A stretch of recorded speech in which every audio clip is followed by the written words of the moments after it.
క్రీస్తు ప్రభునందు ప్రియ సహోదరి సహోదరులారా, ఈరోజు మనము తపః కాలంలో 3వ ఆదివారంలో ఉన్నాం. ఈనాటి పట్టణాలు మనము దైవ ప్రేమ కలిగి సహోదర ప్రేమ కలిగి జీవించాలని, ప్రేమ లేని మన క్రియలకు విలువ లేదని మనకు తెలియచేస్తూ ఉన్నాయి. మన తపః కాలంలో 3 ముఖ్యమైనటువంటి నియమాలను మనం పాటిస్తూ ఉన్నాం. ఒకటి ప్రార్థన, రెండవది ఉపవాసం, మూడవది దాన ధర్మాలు. ఈ 3 కార్యాలు కూడా మనం ప్రేమతోనే చేయాలి. ప్రేమ లేని ప్రార్థనలకు, ప్రేమ లేనటువంటి దాన ధర్మాలకు, ప్రేమ లేని ఉపవాసానికి విలువ లేదు. కాబట్టి మన క్రియలకు విలువను తెచ్చేది ప్రేమే. ఈనాటి పట్టణాలు ఈ సత్యాన్ని మనకు వెల్లడి చేస్తూ ఉన్నాయి. మొదటి పట్టణం నిర్గమకాండం 20వ అధ్యాయం 1వ వచనం నుంచి 17వ వచనం వరకు, యోహాను శుభవార్త 2వ అధ్యాయం 13వ వచనం నుంచి 25వ వచనం వరకు మనం నేటి పట్టణాలుగా ఆలకించాం. దేవుడు ఇశ్రాయేలు ప్రజల్ని ఐగుప్తు బానిస నుండి విడిపించాడు. వారిని ఎడారి గుండా నడిపించుకుంటూ సీనాయి పర్వతం దగ్గరకు వచ్చినప్పుడు దేవుడు ఆ హోరేబు పర్వతం మీద తన 10 ఆజ్ఞలను తన సేవకుడైన మోషే ద్వారా ఇశ్రాయేలీలకు అందించాడు.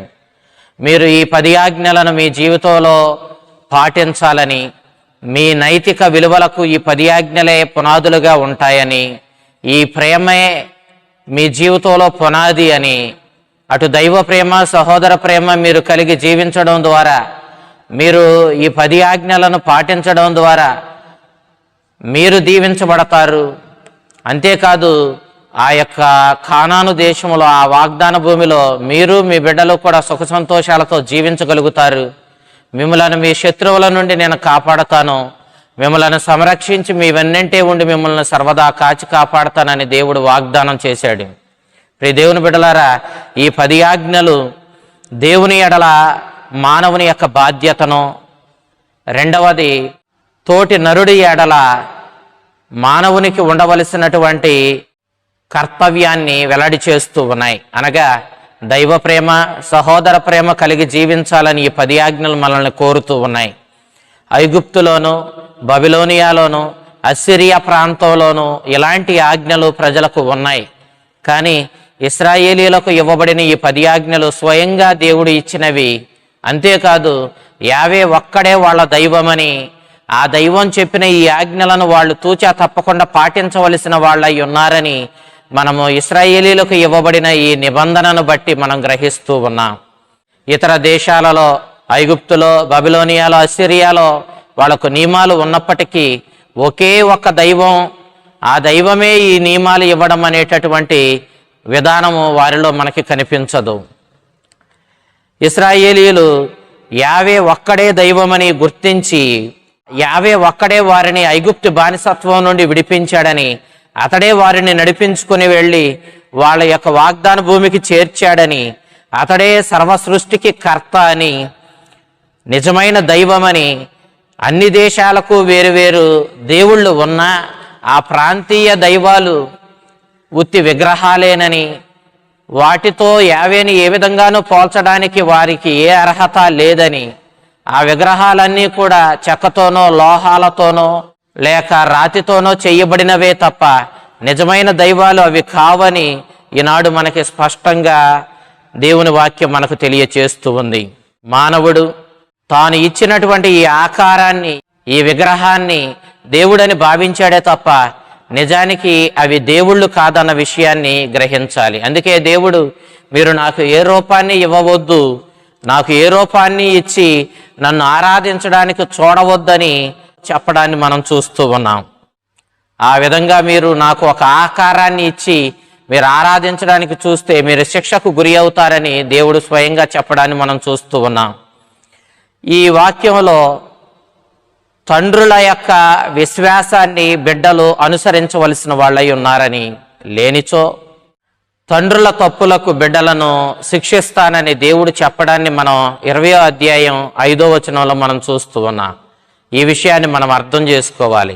ఇక్కడ ఈ వాక్యంలో తండ్రుల విశ్వాసాన్ని బిడ్డలు అనుసరించవలసిన వాళ్ళై ఉన్నారని, లేనిచో తండ్రుల యొక్క అవిశ్వాసానికి ఆ అవిశ్వాసాన్ని బిడ్డలు పాటించడం ద్వారా బిడ్డలు కూడా శిక్షను కొని తెచ్చుకుంటారని దేవుడు చెబుతున్నాడని, అంతేగాని తండ్రుల తప్పులు బిడ్డలు మోస్తారని, తండ్రుల తప్పులకు బిడ్డలను శిక్షిస్తానని దేవుడు చెప్పిన ఈ మాట యొక్క అర్థాన్ని మనం సరిగా గ్రహించుకోవాలి. అంతే తప్ప బిడ్డలు తండ్రుల తప్పులు మోసుకుంటూ తిరుగుతారని బోధించడం సమంజసం కాదు. ఈ విషయాన్ని యెహెజ్కేలు ప్రవక్త మనకి స్పష్టంగా తెలియచేస్తూ ఉన్నాడు. 18వ అధ్యాయం మనం చూసినప్పుడు 19వ వచనం మనకి తెలియచేస్తున్న అంశం ఏంటంటే, దేవుడు తండ్రుల తప్పులకు బిడ్డలను శిక్షించడు, ఎవరు చేసిన తప్పులకు వాళ్లే శిక్షను అనుభవిస్తారన్న విషయాన్ని ఈనాడు స్పష్టంగా యెహెజ్కేలు ప్రవక్త మనకు తెలియచేస్తూ ఉన్నాడు. యూదులు అన్ని లోపాలు పాపాలు అసలు పాపం వల్లే వచ్చాయని గట్టిగా నమ్మారు. కాబట్టి క్రీస్తుని కాలంలో పుట్టుగుడ్డివాడు వీడు ఎందుకు ఈ గుడ్డివాడిగా పుట్టాడు, వీళ్ళ తల్లిదండ్రులు చేసిన పాపం వలన లేక వీడు చేసిన పాపం వలన అని ప్రభువుని అడిగారు. అంటే ఆ రోజుల్లో యూదులు నమ్మింది అదే, తమ తల్లిదండ్రుల పాపాల వల్ల బిడ్డలకు ఆ శాపాలు తగులుతాయని గట్టిగా నమ్మారు. అందుకే ప్రభుని ఆ విధంగా అడిగారు. కానీ ప్రభు ఆ విషయాన్ని ఒప్పుకోలేదు. ఆయన అన్నాడు, ఈ పుట్టిగుడ్డివాడు వీడు ఈ విధంగా జన్మించడానికి, దేవుణ్ణి మహిమపరచడానికే వీడు ఈ విధంగా జన్మించాడు అన్నాడు. దేవుని బిడ్డలారా, దీనిని బట్టి మనము మన జీవితంలో ఎదుర్కొనేటటువంటి ఈ ఇబ్బందులు, ఈ సమస్యలు మనకి మేలు చేసేవే. విశ్వాసంతో మనం వాటిని ఎదుర్కొన్నప్పుడు తప్పకుండా వాటి ద్వారా మనం దేవుని మహిమపరచగలుగుతా, మన జీవితాలకు విలువను తెచ్చుకోగలుగుతాం. అంతేగాని తల్లిదండ్రుల యొక్క తప్పులు బిడ్డలకు వస్తాయని భావం కాదు. సబత్తు గురించి మనం వింటూ ఉన్నాం. దేవుడు సృష్టిని చేసినప్పుడు అతడు 6 రోజులు సృష్టిని చేసి 7వ నాడు విశ్రాంతి తీసుకున్నాడని, ఆ రోజు దేవునికి చెందిందని, ఆ రోజు దేవుణ్ణి ఆరాధించడానికి కేటాయించాలని, ఏ విధమైన పనులు ఆనాడు పెట్టుకోకూడదని మనకి బైబిల్ గ్రంథం మనకు వెల్లడి చేస్తూ ఉంది. నిర్గమకాండం 16వ అధ్యాయం 23వ వచనంలో దీన్ని ఇశ్రాయేలీయులు అప్పటికే పాటిస్తున్నట్లుగా మనం గ్రహిస్తూ ఉన్నాం. ఇశ్రాయేలీయులకు దేవుడు మన్నాను కురిపించినప్పుడు ఎడారిలో శుక్రవారం రోజున 2 అంతలుగా మన్నాను కురిపించి, శనివారం రోజున ఆ విశ్రాంతి దినం రోజున ఏ విధంగానూ మన్నాను కురిపించేవాడు కాదు. అప్పుడు ఇశ్రాయేలీయులు 2 అంతల శుక్రవారం కురిసిన మన్నాని శనివారం వినియోగించుకునేవాళ్ళు. ఈ విధంగా విశ్రాంతి దిన నియమాన్ని పాటించవలసిందిగా పవిత్ర గ్రంథం ఇశ్రాయేలీయులకు తెలియచేస్తూ ఉంది. అదే రీతిలో తల్లిదండ్రులను గౌరవించమని దేవుడు చెబుతూ ఉన్నాడు. మనం సహజంగా మన ప్రవర్తనలో, మన మనస్సులో తల్లిదండ్రులకు గౌరవాన్ని ఇస్తాం. ఇది సహజం. ఈ సహజమైనటువంటి ఈ మనస్తత్వాన్ని దేవుడు ఒక ఆజ్ఞగా మనకిస్తూ మనం తల్లిదండ్రులను గౌరవించవలసిన వాళ్ళమై ఉన్నామని మనకు తెలియచేస్తూ ఉన్నాడు. తోటి వారిని చంపడం కానీ, వారి సొమ్మును దోచుకోవడం కానీ, దొంగతనానికి పాల్పడడం కానీ మనం చేయకూడదని ప్రభు మనకి హెచ్చరిస్తూ ఉన్నాడు. దేవుని బిడ్డలారా, ప్రతి ఒక్కరికి జీవించే హక్కు ఉంది. అంతేకాదు వాళ్ళ జీవితంలో వాళ్ళకు అవసరమైనటువంటి సంపదను సంపాదించుకునే హక్కు వాళ్ళకు ఉంది. ప్రతి ఒక్కరికి ప్రాణాన్ని ఇచ్చిన వాడు దేవుడే. వాళ్ళు జీవించడానికి అవసరమైనటువంటి ఆ యొక్క సంపదను, వారి అనుదిన జీవితంలో వారికి కావలసిన దానిని అనుగ్రహించువాడు దేవుడే. కాబట్టి మనం ఏ విధంగానూ ఆ దేవుడు అనుగ్రహించినటువంటి ఆ జీవాన్ని, అనుగ్రహించినటువంటి ఆ సంపదను పొరుగువారి దగ్గర నుంచి దోచుకోవడానికి మనకి ఏ విధంగానూ హక్కు లేదు. అంతేకాదు ఆ విధంగా చేయడం ఘోరమైనటువంటి పాపము. ఈ రీతిగా దేవుని 10 ఆజ్ఞలు పరిశీలించినప్పుడు దైవ ప్రేమ కలిగి ఉండాలి, సోదర ప్రేమను కలిగి మనము జీవించాలని మనకు తెలియచేస్తూ ఉన్నాయి. దేవునిచే ఎన్నుకోబడిన ఇశ్రాయేలీయులు ఈ 10 ఆజ్ఞలను వారి యొక్క అనుదిన జీవితంలో తప్పక పాటించాలి. వారి భక్తి విధానంలో ఇవి వాళ్లకు చాలా ముఖ్యము. వారి భక్తి విధానంలో ఇవి మూల స్తంభాలు. కానీ ఇశ్రాయేలీయులు అనేక సార్లు ఈ యొక్క నియమాలను వాళ్ళ జీవితంలో పాటించడానికి అశ్రద్ధ చేశారు. వాళ్ళు వాటిని నిర్లక్ష్యం చేశారు. తత్ఫలితంగా వాళ్ళు అనేక శ్రమలను తమ జీవితంలో ఎదుర్కోవలసి వచ్చింది. వాళ్ళ అవిశ్వాసం వల్ల వాళ్ళు దేవుని యొక్క అనుగ్రహాలను పోగొట్టుకున్నారు. దేవుని ప్రేమించడం ఒక ఆజ్ఞ కాదు, మనకివ్వబడినటువంటి గొప్ప అవకాశం, గొప్ప బహుమానం. ఈ సృష్టిని చేసినవాడు, దానిని మనకి బహుకరించినవాడు, మనకు జీవం పోసినవాడు, తన బిడ్డలుగా మనల్ని రూపొందించుకున్నవాడు, మనల్ని ఇంతటి స్థితిలో ఎల్లప్పుడూ కాచి కాపాడి నడిపిస్తున్నవాడు ఆ దేవుడే. కాబట్టి ఆ దేవుని నుండి మనము అనేకమైనటువంటి వాటిని పొందుతూ ఉన్నాం. ఆయన ప్రేమ ఫలితంగానే మనం ఈ భూమి మీద ఉన్న ఎంతటి ప్రేమను పొందిన మనము తిరిగి ఆ దేవుణ్ణి ప్రేమించడం అనేది మనకి ఇవ్వబడినటువంటి గొప్ప అవకాశం. కాబట్టి మనము ఈ అవకాశాన్ని మన జీవితంలో సద్వినియోగం చేసుకోవాలి. చాలాసార్లు దేవుడు మనకి ఎంతో చేస్తూ ఉన్నాడు, మనకి ఏ లోటు లేకుండా మనల్ని కాచి కాపాడుతూ ఉన్నాడు. చివరికి మనం పాపం చేసి ఆయనకు దూరమైతే తన ఏకైక కుమారుని ఈ లోకానికి పంపించి తన కుమారుని శ్రమల మరణ పునరుత్థానాలతో మనల్ని పాపం నుండి విడుదల చేసి మరణం నుండి మనల్ని బయటకు తెచ్చి నిత్య జీవంతో నింపి పరలోక వారసులుగా దేవుని బిడలుగా మనల్ని మార్చుకున్నాడు. ఎంతటి ప్రేమను మన మీద ప్రదర్శిస్తున్న ఆ ప్రభువుకి మనము తిరిగి ప్రేమించడం అనేటటువంటిది మన యొక్క కర్తవ్యము, మనకి ఇవ్వబడిన గొప్ప అవకాశము, బహుమానము. కాబట్టి మనం ఆ దేవుణ్ణి ప్రేమించవలసిన వాళ్ళమై ఉన్నాము. అదే రీతిలో మనము మన పొరుగు వారిని ప్రేమించవలసిన వాళ్ళమై ఉన్నాము. దేవుడిచ్చినటువంటి 10 ఆజ్ఞలు మనం చూసినప్పుడు 4వ ఆజ్ఞ నుండి చివరి ఆజ్ఞ 10వ ఆజ్ఞ వరకు కూడా సహోదర ప్రేమను మనం ఏ విధంగా కలిగి ఉండాలో మనకు తెలియచేస్తూ ఉంది. మన తోటి వారిని మనం ప్రేమించవలసిన వారిమై ఉన్నాము. కానీ మనం కొంతమందిని ప్రేమిస్తూ ఉంటాం, మరికొంతమందిని మనము తిరస్కరిస్తూ ఉంటాం. నిజానికి సన్మార్గులు దుర్మార్గులని లేదు, అందరూ ఆ దేవుని బిడ్డలే, అందరూ ఆ పరలోక రాజ్యానికి ఆహ్వానాన్ని కలిగి ఉన్నవాళ్లే. కాబట్టి మనము మన దేవుడి బిడ్డలలో దేవుణ్ణి చూస్తూ అందరినీ ప్రేమించగలిగినటువంటి, చివరికి శత్రువులను కూడా ప్రేమించగలిగినటువంటి ఉత్తమమైనటువంటి ప్రేమను కలిగి ఉండాలని దేవుని యొక్క వాక్యం మనల్ని కోరుతూ ఉంది. యోహాను వ్రాసిన మొదటి లేఖ 4వ అధ్యాయం 20వ వచనంలో దేవుని ప్రేమించే వ్యక్తి సహోదరుని తప్పకుండా ప్రేమించవలసిన వాడై ఉన్నాడు, లేనిచో అతడు అసత్యవాదే అని తెలియచేస్తూ ఉన్నాడు. నేటి సువిశేషాన్ని మనం చూసినప్పుడు యోహాను శుభవార్త 2వ అధ్యాయం 13వ వచనం నుంచి 25వ వచనం వరకు క్రీస్తు చూపినటువంటి దైవ ప్రేమను, సహోదర ప్రేమను మనము ఈ దేవాలయాన్ని శుభ్రం చేసినటువంటి కార్యక్రమంలో మనం చూస్తూ ఉన్నాం. యోహాను సువార్తకారుడు యేసుక్రీస్తు దేవాలయాన్ని శుద్ధి చేసేట ఈ అంశాన్ని మనకు సువార్తలో ముందుగానే అందిస్తూ ఉన్నాడు. కాలక్రమంలో జరిగినటువంటి సంఘటనలను వివరించే ప్రయత్నం చేయకుండా ఎప్పుడో తరువాత కాలంలో జరిగిన ఈ అంశాన్ని యోహాను సువార్తకారుడు ముందే పొందుపరచి మనకు అందించడం ద్వారా ఈ అంశము చాలా ముఖ్యమైనదని మనకు తెలియచేస్తూ ఉన్నాడు. అసలు మత్తయి, మార్కు, లూకా వారి యొక్క బోధలను మనం గమనించినప్పుడు యేసుక్రీస్తు తన సువార్తను గలిలయ పరిసర ప్రాంతాలలో బోధించినట్లుగా మనం చూస్తాం. వాళ్ళు ఎక్కువగా యెరూషలేములో క్రీస్తు బోధ చేసినట్లుగా మనకు అందించలేదు. కానీ యోహాను సువార్తకారుడు యేసుక్రీస్తు యెరూషలేమునకు వెళ్ళి సువార్తను బోధించినట్లుగా యెరూషలేములో కావలసినంత సమయము, ఇవ్వవలసినంత సమయము అతడు వెచ్చించి అక్కడున్న నాయకులకు సువార్తను బోధించినట్లుగా మనము గ్రహిస్తూ ఉన్నాం. యేసుక్రీస్తుని గురించి తెలుసుకోవడానికి, ఆయన బోధలను ఆలకించడానికి, అతడే నిజమైన రక్షకుడని గ్రహించుకోవడానికి యేసుక్రీస్తు మత పెద్దలకి, అక్కడ ఉన్నటువంటి అధికారులందరికీ కూడా, నాయకులందరికీ కూడా గొప్ప అవకాశాన్ని ఇచ్చాడు. కానీ వాళ్ళు దానిని దుర్వినియోగం చేశారు. క్రీస్తు ప్రభు యొక్క గొప్ప కార్యాలు యోహాను సువార్తలో ఆ యెరూషలేము ప్రాంతంలో చేసినవి మనం చూసినప్పుడు, మొదటిగా 38 సంవత్సరాల నుండి పక్షవాతంతో బాధపడుతూ ఆ సరస్సు ఒడ్డున పడి ఉన్నటువంటి ఒక పక్షవాత రోగిని ప్రభు స్వస్థపరిచాడు. 5వ అధ్యాయంలో ఈ అంశాన్ని చూస్తున్నా. అలాగే పుట్టు గుడ్డువాడిని యేసుక్రీస్తు స్వస్థపరిచి చూపునిచ్చాడు.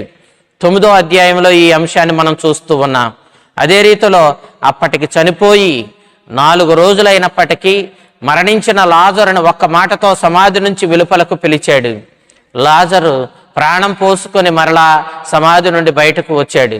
11వ అధ్యాయంలో మనం ఈ అంశాన్ని చూస్తూ ఉన్నాం. ఈ విధంగా గొప్ప గొప్ప అద్భుతాలు క్రీస్తు యెరూషలేములో చేసినప్పటికీ యెరూషలేములో ఉన్న నాయకులు, ప్రధానార్చకులు, పెద్దలు యేసుక్రీస్తును విశ్వసించడానికి బదులుగా అతనిని తృణీకరించారు. అతన్ని ఏ విధంగానైనా తుదముట్టించాలని పన్నాగాలు పన్నారు. చివరికి వారి పంతాన్ని నెగ్గించుకొని ప్రభువుని వాళ్ళు చంపివేసినట్లుగా మనం చూస్తూ ఉన్నాం. నేటి సువార్తల్లో ప్రభు దేవాలయాన్ని శుద్ధి చేశాడు. ఇక్కడ తన పరలోక తండ్రితో తనకున్నటువంటి అన్యోన్యమైన బంధాన్ని ప్రభు వెల్లడి చేస్తూ ఉన్నాడు. మర్మగర్భంగా ప్రభువు తన మరణం గురించి కూడా ఇక్కడ వెల్లడి చేశాడు. ఈ ఆలయాన్ని పడగొట్టండి, తిరిగి నేను దీన్ని 3 రోజుల్లో నిర్మిస్తానని చెప్పి ప్రస్తావించాడు. అనగా క్రీస్తు ప్రభు తన యొక్క శ్రమల మరణం గురించి మర్మగర్భంగా వెల్లడి చేశాడు. ఈ నాయకులు ఈ అంశాన్ని గుర్తుకు తెచ్చుకున్నారు. అతడు మరలా 3వ నాడు పునరుత్థానుడై లేస్తానని చెప్పాడు కదా అని వాళ్ళు కంగారుపడి చివరికి ఆ సమాధికి కాపలి వారిని కూడా ఉంచినట్లుగా మత్తయి సువార్త 27వ అధ్యాయం 63వ వచనంలో మనం చూస్తూ ఉన్నాం. కానీ ఆయన ఉత్థానమనే గొప్ప అద్భుతం కూడా ఈ నాయకులకు విశ్వాసాన్ని కలిగించలేదు. వారు క్రీస్తుని తిరస్కరించారు.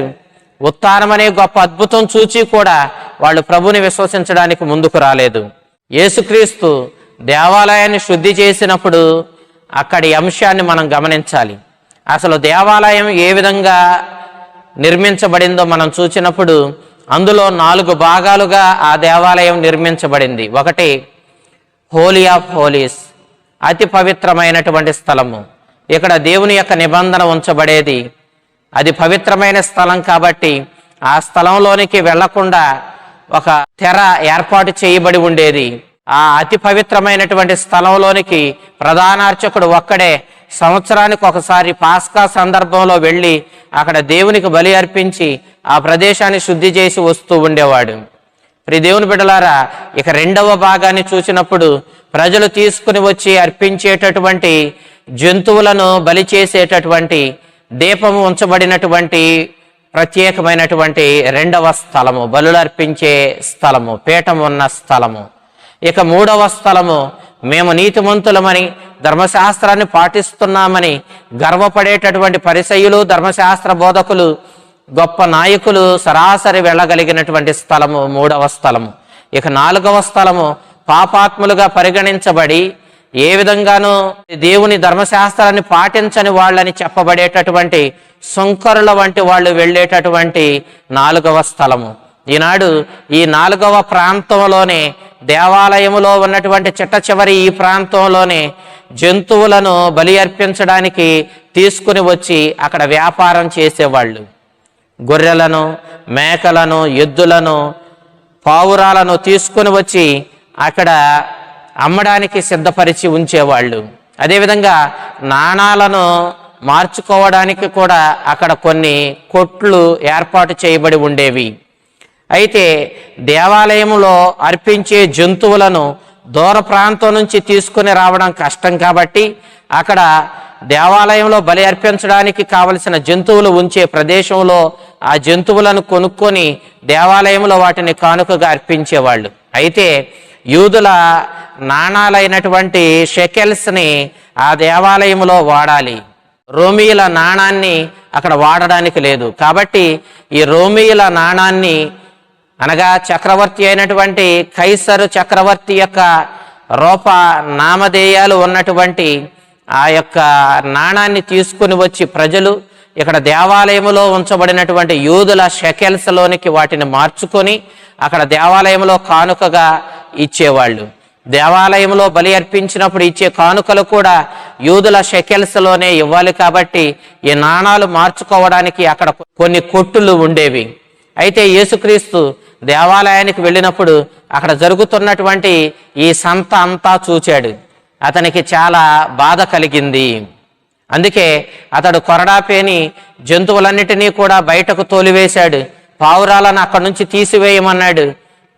అక్కడ ఉన్నటువంటి నాణాలను చిందరవందరగా పడద్రోశాడు. వాళ్ళందరినీ బయటకు నెట్టివేశాడు. ప్రియ దేవుని బిడ్డలారా, ఈ రీతిగా క్రీస్తు ప్రభు ఆ దేవాలయాన్ని శుద్ధి చేయడాన్ని మనం చూస్తూ ఉన్నాం. ఈ రీతిగా క్రీస్తు ప్రభు తన పరలోక తండ్రికి తనకు ఉన్నటువంటి గాఢమైన అనుబంధాన్ని, ప్రేమను వెల్లడి చేశాడు. శిష్యులకు ఈ కార్యం చూసినప్పుడు 69వ కీర్తన గుర్తుకు వచ్చింది. ఆ కీర్తన ఈ విధంగా చెబుతుంది: నీ ఆలయంపై గల ఆసక్తి నన్ను దహిస్తూ ఉంది అని ఆ కీర్తన చెబుతూ ఉంది. కాబట్టి యేసుక్రీస్తు పరలోక తండ్రి యొక్క ఆలయంలో జరుగుతున్నటువంటి ఈ కార్యక్రమాలన్నీ కూడా చాలా అసభ్యకరంగా ఉన్నవని భావించి ఆలయాన్ని శుద్ధి చేశాడు. జకరియా ప్రవక్త చెబుతున్నట్లుగా మెస్సియా వచ్చినప్పుడు ఆలయాన్ని శుద్ధి చేస్తాడని 14వ అధ్యాయం 21వ వచనంలో చెప్పినట్లుగా అక్షరాల ఇక్కడ నెరవేరింది. కాబట్టి యూదులందరూ కూడా తప్పకుండా యేసుక్రీస్తుని యొక్క కార్యానికి ఎంతో సంతోషించారు. వారు ఎందుకు సంతోషించారు? వాళ్ళు ఎందుకు సంతోషించారంటే యేసుక్రీస్తువే ఆ మెస్సయ్య అని, ఆ మెస్సయ్య వచ్చినప్పుడు మరి ఆలయం శుద్ధి చేయబడద్దు కాబట్టి, ఈనాడు ఇతడు ఆలయాన్ని శుద్ధి చేశాడు కాబట్టి ఇతడే ఆ మెస్సయ్య అని, ఆ మెస్సయ్య వచ్చినప్పుడు అన్యుల నుండి మాకు విముక్తిని దయచేస్తాడని, రోమీయుల యొక్క రాజ్యాన్ని అంతమొందించి మా యోధ రాజ్యాన్ని మరలా తిరిగి స్థాపిస్తాడని, కాబట్టి ఆ యోధ రాజ్యాన్ని స్థాపించే మెస్సయ్య రావడం వల్ల యూదులందరూ కూడా ఎంతో ఆనందించారు. ఇప్పుడు ఆలయాన్ని శుద్ధి చేస్తున్నాడు, రేపు దేశాన్ని శుద్ధి చేస్తాడు. అన్యులైన రోమీయులను పారద్రోలతాడు, వాళ్ళ యొక్క బానిసత్వాన్ని అంతమొందిస్తాడు, యోధ రాజ్యాన్ని స్థాపిస్తాడని వాళ్ళు ఎంతగానో కలలు కన్నారు. కానీ నిజానికి క్రీస్తు ఈ ప్రాపంచిక సుఖభోగాలు, ఈ ప్రాపంచిక రాజ్యాలు స్థాపించడానికి రాలేదు. శాశ్వతమైన రాజ్యాన్ని, నిత్య జీవాన్నిచ్చే రాజ్యాన్ని స్థాపించడానికి లోకానికి వచ్చాడు. నిత్య జీవాన్ని చేరుకోనివ్వకుండా మనకి అడ్డు తగులుతున్న సాతానుపై యుద్ధం చేసి తన శ్రమల మరణ పునరుత్థానాలతో దానిని అంతమొందించి దానికి గర్వభంగం చేసి మనల్ని పాపం నుండి, మరణం నుండి విడుదల చేసి పరలోక రాజ్యానికి మనల్ని చేర్చడానికి, ఆ రాజ్య స్థాపన చేయడానికి రాజులకు రారాజుగా క్రీస్తు ఈ లోకానికి వచ్చాడు. ప్రియ దేవుని బిడ్డలారా, క్రీస్తు తన యొక్క శిలువ మరణంతో మనందరికీ కూడా ఈ రాజ్యానికి వారసులుగా మారడానికి దోహదపడ్డాడు. క్రీస్తు తన తండ్రిని విధేయించాడు, తండ్రి చిత్తానికి లోబడ్డాడు. తండ్రి మీద ప్రేమతో తండ్రి చిత్తానికి బొద్దుడై మరణాన్ని కూడా ఎదుర్కొన్నాడు. ఈ మరణాన్ని తన సహోదరులైన మనందరి మీద ప్రేమతోనే ఎదుర్కొన్నాడు. మన రక్షణార్థం మన మీద ప్రేమతో అతడు శిలువ మరణాన్ని ఎదుర్కొన్నాడు. ఈ రీతిగా యేసుక్రీస్తు దేవాలయాన్ని శుద్ధి చేసిన అది మన మీద ప్రేమతోనే చేశాడు. శిలువ మీద ప్రాణత్యాగం చేసిన అతడు ప్రేమతోనే చేశాడు. తండ్రి మీద ప్రేమ, సహోదర ప్రేమ, ఈ రెండూ కూడా క్రీస్తుని అన్ని కార్యాలలోనూ, అన్ని బోధలలోనూ, చివరికి తన ప్రాణత్యాగంలోనూ మనకి కొట్టొచ్చినట్లుగా కనిపిస్తూ ఉంది. ప్రియ దేవుని బిడ్డలారా, మన జీవితంలో కూడా తండ్రి మీద ప్రేమ, సహోదర ప్రేమ కలిగి జీవించి మన జీవితాలను మనం ధన్యం చేసుకుందాం. ఆ విధంగా ధర్మశాస్త్రాన్ని, ప్రభు ఇచ్చిన 10 ఆజ్ఞలను పాటించిన వ్యక్తులుగా మనము జీవిద్దాం. మన జీవితాలను మనం ధన్యం చేసుకుందాం. ప్రేమ లేని క్రియలకు విలువ లేదు.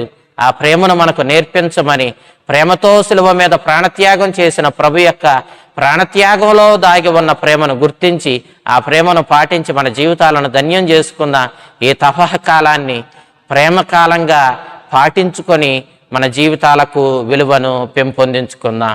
ఆ చల్లని ప్రభు తన ప్రేమతో మనల్ని నింపి ప్రేమను పాటించే శక్తిని మనకిచ్చి మన జీవితాలను ధన్యం చేయునుగాక. ఆమేన్.